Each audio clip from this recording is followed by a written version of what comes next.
வணக்கம் மக்களே. வணக்கம். இன்னைக்கு நம்ம சூப்பரான ஒரு மிஷின் எம்ப்ராய்டிங் பார்க்க போறோம். ஆமா, இதுதான் saree. இந்த saree நல்லா பாத்துக்கோங்க. சாரியில ஃப்ளவர், ஓகேங்களா? தாமரைப்பூ. தாமரைப்பூ போட்ட மாதிரி இருக்கு. அதே மாதிரி நம்ம போட்டிருக்கோம். பேக் நெக், இது ரொம்பவே சூப்பரா போட்டிருக்கோம் பாருங்க. பேக் நெக் எவ்வளவு அழகா இருக்கு பாருங்க.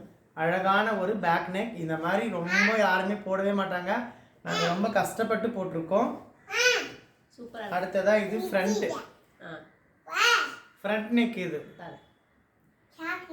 சரி வச்சுக்கோ. ஃப்ரண்ட் நெக் பாருங்க. இதுல வர பூவை, இதுல வர இந்த ஃப்ளவரை தள்ளுமா தெரியலமா,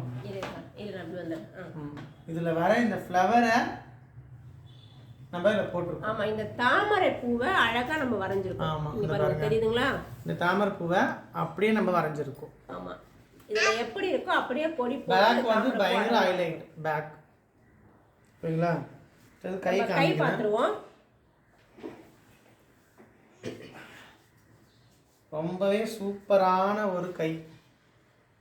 ஒரே ஒரு பூ தான். நான் கட்டிங்காக ரெடி பண்ணிட்டேன். இதெல்லாம் டக்குன்னு காமிச்சுல ஞாபகம் வந்துச்சு. இதை பாருங்க, இதுல வர பூ அப்படியே தான். இப்போ நிறைய பேர் இந்த மாதிரி ட்ரெண்டிங்காக மிஷின் எம்ப்ராய்டிங் கேட்குறீங்க. ஓல்டு மிஷின் எம்ப்ராய்டிங்லாம் முடிஞ்சிச்சு. இப்போ வந்து நம்ம ட்ரெண்டிங்காக போட்டிருக்கோம். அதனால் இந்த மாதிரி உங்களுக்கு சூப்பரான ஒரு மிஷின் எம்ப்ராய்டிங் வேணும்.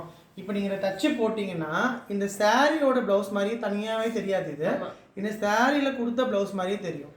கண்டிப்பாக கண்டிப்பாக உங்களுக்கும் இந்த மாதிரி வேணும் அப்படின்னா கண்டிப்பாக என் நம்பருக்கு வாட்ஸ்அப் பண்ணிக்கோங்க. நம்மக்கிட்ட இந்த டிசைன் மட்டும் இல்லைங்க, நிறைய டிசைன்ஸ் இருக்குது நம்மக்கிட்ட. சூப்பரான டிசைன்ஸ்லாம் இருக்குது. நீங்கள் அனுப்பிச்சு பேட்டர்ன் மட்டும் அனுப்பிச்சி விட்டா போதும், அழகாக உங்களுக்கு சூப்பராக